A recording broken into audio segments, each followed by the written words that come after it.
Bring your cup and take a seat. Fill it up, coffee, wine, or tea. Come find what you're looking for. A good pour. Welcome back to A Good Pour. I'm your host, Kathryn Good. So glad you could join us today. Today we have Odysseus Wallace, the Area Director for Young Life of Sumner County with us. Welcome. Thank you. Thank you.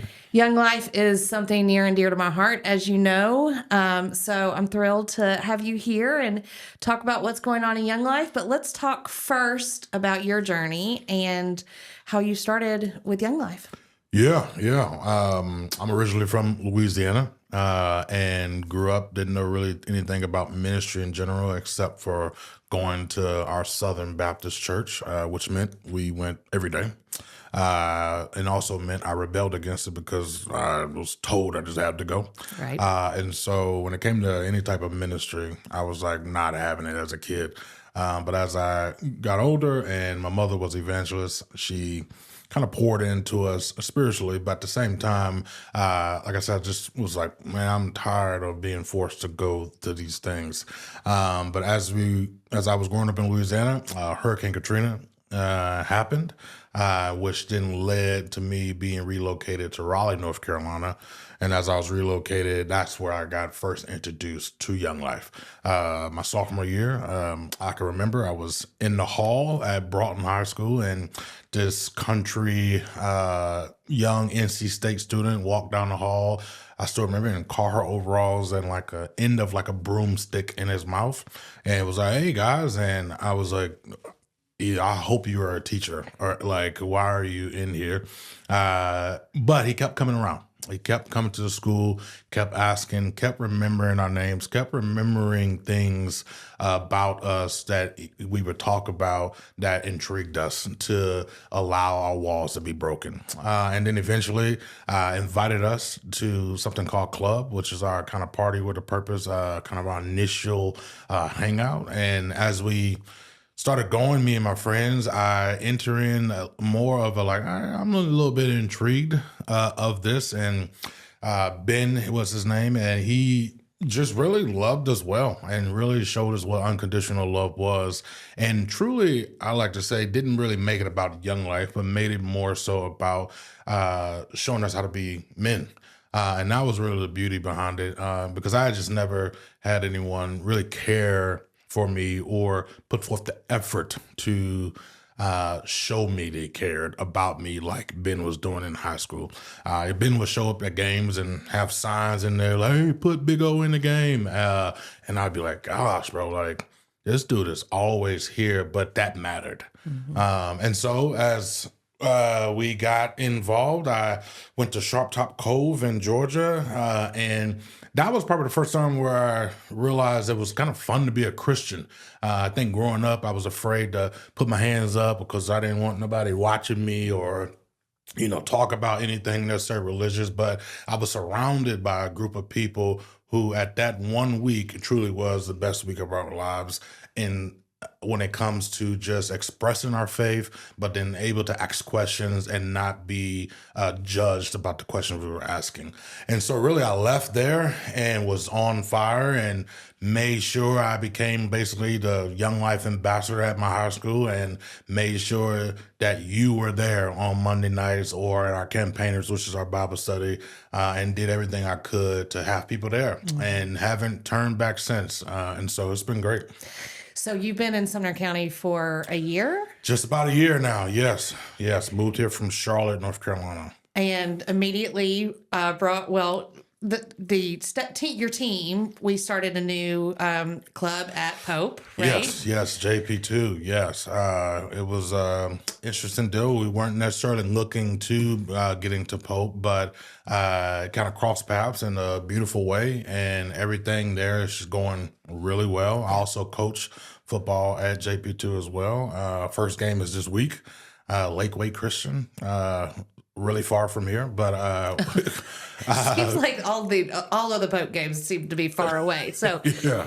I bring up JP2 because you get to go into that school in a way that you can't our other high schools, right? Yes. And when I grew up, that was in a public high school, the Young Life leaders could come in and have lunch with us and things of that. How has that changed the way Young Life can operate in public schools versus being able to have a relationship in the school?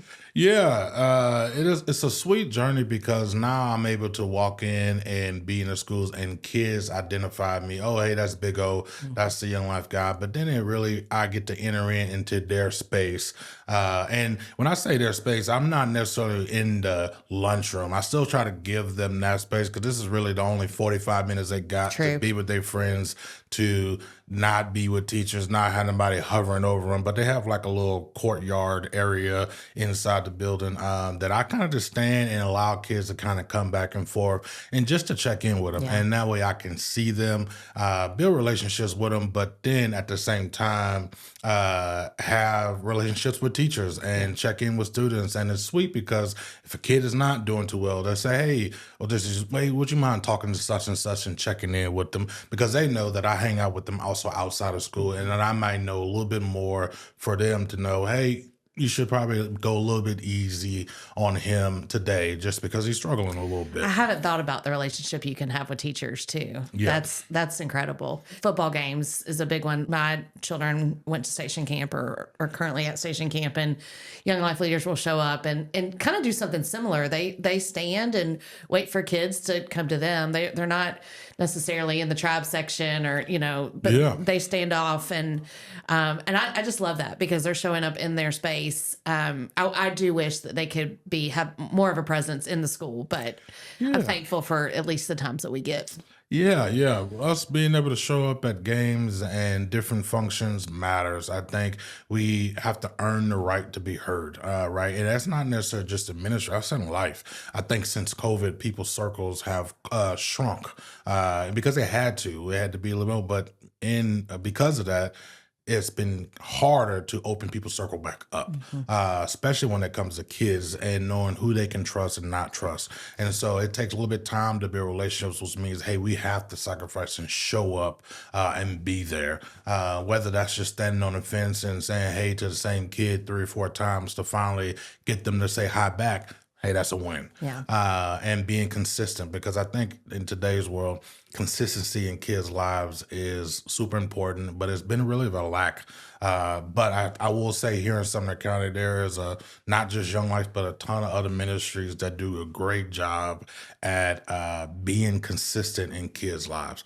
And I'm thankful that we're all really able to partner and do our best here in Sumner County to lead as many kids as we can. Yeah. It's not necessarily the church child that Young Life is seeking, right? Like it has a different approach to ministry. Yeah. We're not necessarily going directly for the kid that's church. We're going also for the kid that is unchurched, but also going to the kid that's unchurched to hopefully lead them to church as well. Right. And that's why that partnership is so important. And so for me, as I am walking into the school or hanging out with kids, and they are usually kids who probably wouldn't step foot on a church property, but then it's the beautiness of us building that relationship, walking alongside them. And then when we did earn the right to be heard, to ask them the question, hey, how do you feel about Jesus? How do you feel about church? And as we consistently break down those walls, then I could say, hey, I got a friend named Grant at Long Hollow that would love to meet you. Hey, are you willing to come? And I'll even go with you to church with him.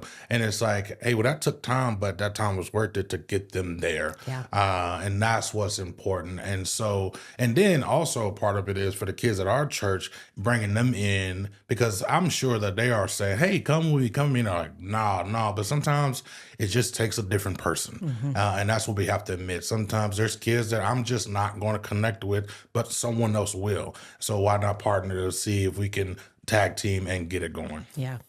Caleb just graduated high school, and he had the best week of his life a couple times at camp, and along with his friends and his friend group. Really, most of the kids that he would consider his best friends, he went to camp with, right? He has developed that relationship with, but he also, in one of the biggest benefits I see of a Young Life Sumner County specifically is the relationships they get to make outside of their own high school, because they are going to camp oftentimes with kids at other high schools that he probably wouldn't have met. Or he definitely wouldn't have had established a deeper relationship with. Can you talk about a little bit how you see just the interaction, and maybe really why is it the best week of your life? I think it's one of the best weeks of your lives because we get kids to camp for 6 or 7 days without no phone, without communication really out world. And we get there and it is just, hey, we're going to have as much fun as we can, but also be intentional about learning about Jesus Christ, right? But then at the same time, we're going to be intentional about the type of events that we do that brings people together, but then also giving you time, something called cabin time, where it's like, hey, it's just you in your cabin talking about what the speaker talked about that at that particular moment, and grow together, right? I think it's, I like to tell people, it's when you're at home, how many people at home actually sit around a table and eat dinner together instead of maybe watching TV and stuff like that? At camps, we have these circle tables of 8 people, and it's super important because we sit there, and a lot of these kids have truly just never sat and ate a meal and had a conversation. Oh, wow. So it's intentional. And so even for me, where even for my own family, I want to make it intentional that, hey, we're not watching TV. We're not doing that. Hey, let's sit down and have intentional conversation, whether that's only 30 minutes or however, because life has to keep going, but it's intentional and it's a memory. And it's cool because now you're actually sitting with other folks at different schools with you as well, right? So for example, this year when we went to summer camp at Rockbridge, it was Pope and Beach kids in the same cabin. Right. And so everything we did, we got to share life with each other, which usually these kids knew each other because they all live in the same vicinity, but they go to different schools. In different churches. And are part of all different types of deals. But now for this 1 week, hey, we're living in a cabin together. We're going through a Bible study together, and we're sharing life with each other and talking about things that usually they probably wouldn't have talked about or interacted with other folks outside of their school. And so that's the beauty behind it. But then also it's sweet because you have to have that realization of, hey, when we get back on the bus, the sweet thing about it is, hey, the leader that brought you also goes home with you, right? That person is still available. It's not like a camp counselor that just... Yeah. It's not stays. like a camp counselor where you send the kids there and then they send them back and they might not see that counselor again. Like, no, you get on the bus and come back home on the bus with the same person that's been sharing life with you that whole year, and building a relationship and chasing after you to make sure that you not just have the best week of your life, but have an experience that will carry on through life as a whole and a memory. Because just like Young Life or any type of youth ministry, it's not going to last forever. But hopefully the life lessons and the lessons that you learn about reading the Bible or pursuing and leadership carries along with you. So this podcast is about doing good work. Why is this good work? Why is this the best work we can do? Yeah, I think it's the best work that you could do because I like to use me as an example. I grew up in a very hard place in Louisiana and was displaced to Raleigh, North Carolina. And I would say that I would truly not be the man I am today if Ben Wright didn't walk into that high school and say hello to me and pursue me and not just stop because I didn't speak to him. I am the man today is because he showed me truly what unconditional love was and how to be a man of Christ, and did not make it about the name of the ministry. It was purely about just ministry and loving me well and being there and someone I can count on.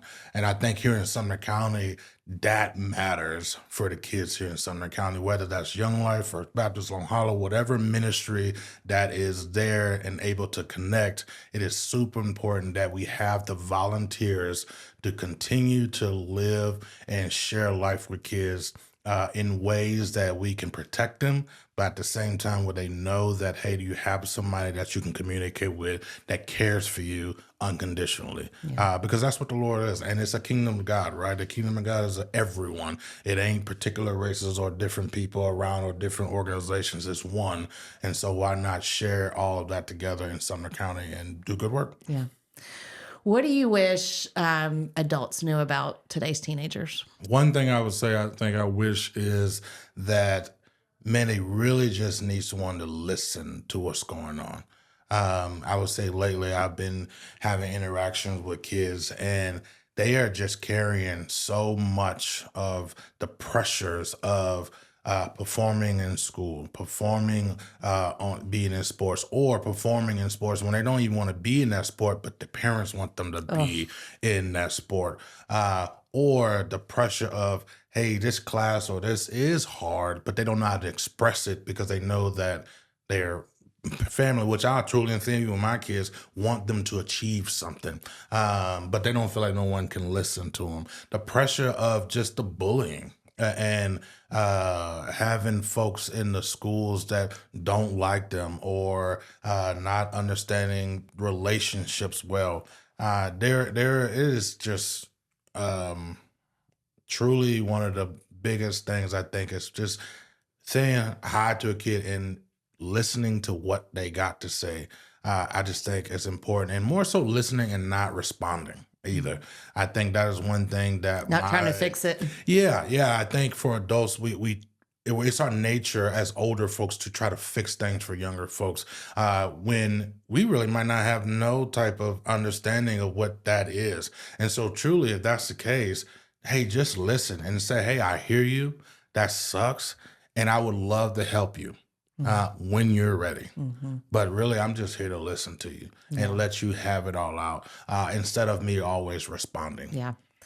I was reading something, and it was talking about how and I hear this all the time. And I say it all the time. I just want my kids to be happy. But in that, we take away the opportunity for them to build resilience because we need for them to sit in the hard things. We need for them to, not just run out. I mean, and a tutor's great, but like, well, why is this hard? And let's talk about the emotions of what's making this subject hard. And we just try to fix it so quickly that they're not sitting in that kind of emotion and process of building resilience. And I was like, man, that's because I hear it all the time. I just want my kids to be happy. And we do. Absolutely. But part of being happy is to be able to get through life struggles Absolutely. and know where to turn and know who's there for you. So anyway, I love that you said that. What does Young Life of Sumner County need? Young Life in Sumner County needs volunteers. We are an organization that is based purely off volunteers being in kids' lives. Right now, we're in 3 high schools.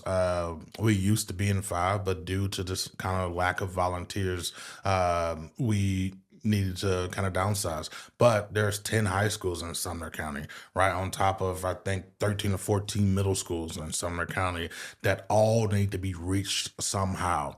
But not just us and necessarily the church as well, volunteers across all of Sumner County and all ministries. We just need adults to be willing to give their lives to invest in younger kids and invest in ways of obviously, hey, sharing life with them, but then also knowing that, hey, I'm an adult that is here to love you well, but also not to necessarily be just your friend, because I am still an adult in this, but I want to walk alongside you and, hey, show you how these life lessons are important.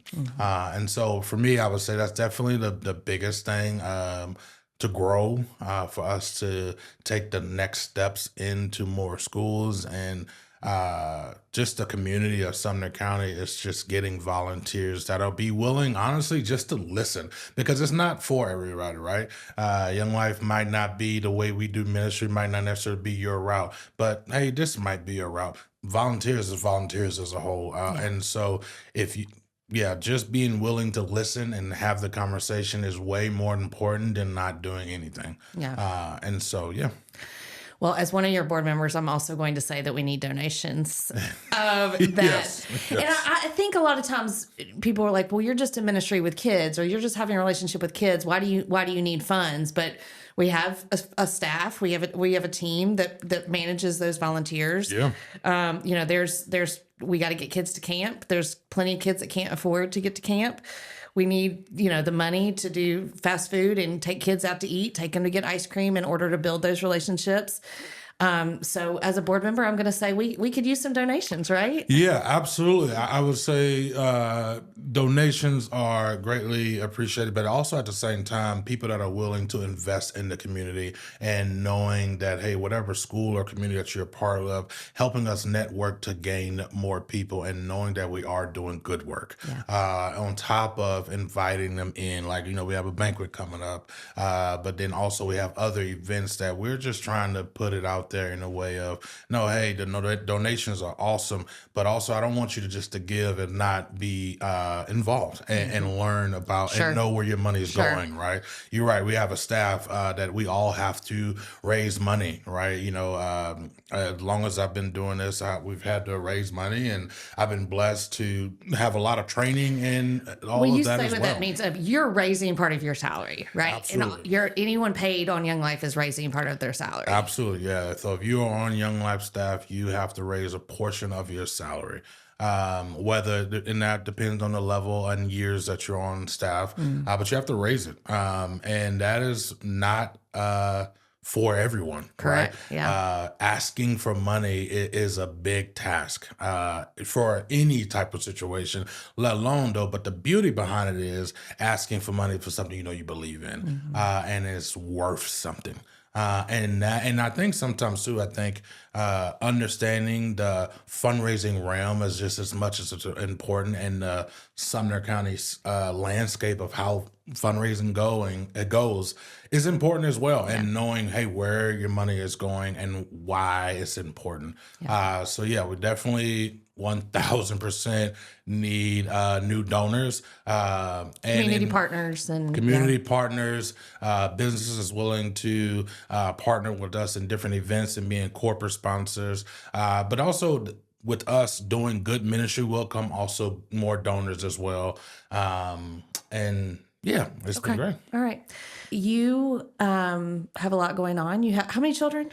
I have 3 kids and 1 on the way in I early did not October. know that. Yeah. I did not know that. Okay. How did I not know this? I don't know. We've been busy. We've been rolling. Well, I've been through the whole senior thing. So we've been rolling. Wow, I'm a little shell shocked here.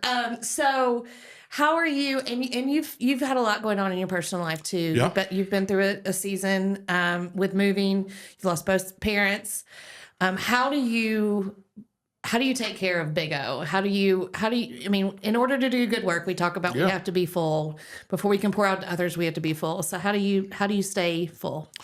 Yeah, I think the first thing is being willing to admit that you're not okay. Right. I think here in ministry, I think ministers and people that are in ministries, we are so prone to people thinking that, oh, we're good because we're the ones that's always pouring out. Where no, hey, we struggle just as much as the next person. But we also have to be willing to voice that struggle. And for me, that's where it first comes, me voicing the struggles. Like, hey, I am not doing okay. If someone say, hey, Odysseus, and meet me on the street and ask me how we're doing, I would truly say, no, I'm not doing the best, but hey, I'm working on it. Now, granted, hopefully strangers don't necessarily do that and want to ask those necessary questions, but in a sense of my family and friends around, I want to be honest and say, no, I am struggling.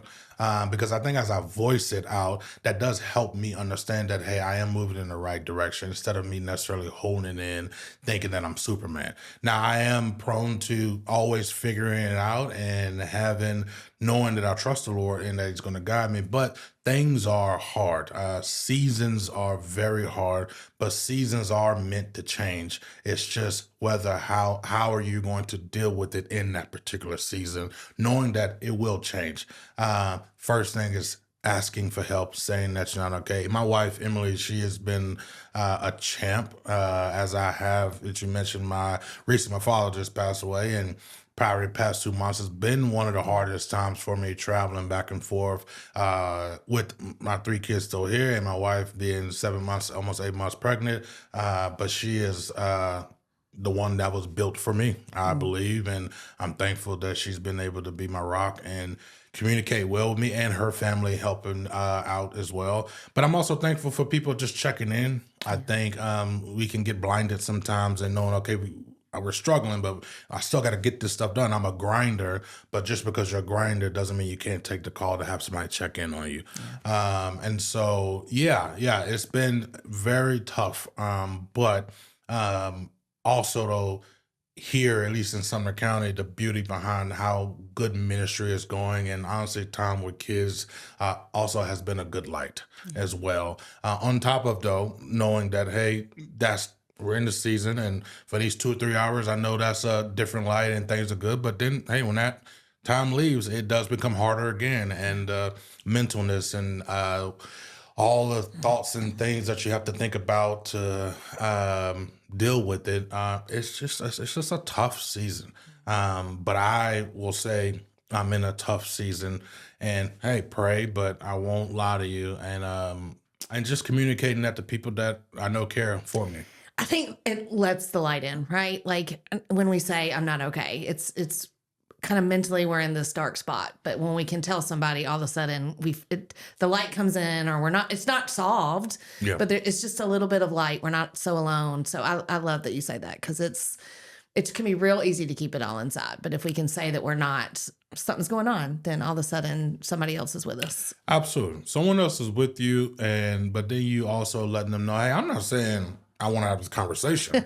That's not what I'm saying. And for some folks, but I'm also telling you the truth that, hey, but then that also helps you hopefully know how to communicate now with me, because I'm sharing with you, no, I'm not okay, but hey, I still got to get the job done. Right. But like when there is spaces, let's do it, right? It's even counseling. I have done counseling before, and I will do it again. But it's one of those things, ironically, I was talking to a counselor not too long ago, asking me, hey, like, what are you thinking? And like, do you want to have a session? I was like, yeah, hey, I would love to, but also that doesn't change the fact I got to raise money. Like, it'll make me feel good in a sense for this hour, but I still got to leave and get in there. But I'm okay with bringing it out and talking about it. And so it's so much that I think that is put on people. And I think the first step is just embracing that things are not good, but throughout that seasons do change. It's just when they do, I want to be ready for it, and be thankful as well. Well, I'm grateful for Emily. I am too. Yes, gosh. Yeah, she's been awesome. And I'm grateful for you. I will tell you that as I've watched Caleb and his friends, I'm going to do just a minute. I know some of them know God strictly because of Young Life. And for them to start this new chapter, I'm just so grateful for what Young Life has done for them. And I mean, Young Life meant a lot to me, but for it to mean something to my kids, but also my kids were raised in church, and for this group of kids who may not have gone to church to know God is because of Young Life, and I'm forever grateful. So thank you. Yeah, thank you. And also to Becker, who started ministry here, and 10 years ago, he was the beginning of the charge, and now the baton is passed to me, and however long the Lord has me here, I'm going to keep rocking. And we got some great, and also I would say this, we have great volunteer leaders already at the schools that we have, and we're super thankful for them. And the lives are changing. Yeah, for sure. You know, and we're not as big as we may have been in the past, but we're growing, and we got a lot of good things going on. We got fall camp that's getting ready to come up, where we're going to probably take 200 kids on the weekend to Sharp Top, and summer camp, we just took 60 kids to summer camp, and they had a blast, and it's really going well. And that is a beautiful light that I want to at least to keep talking about as well, in the midst of also trying to raise money and also trying to get volunteers. It only happens when it all, we have to have all these things work together, right? Absolutely.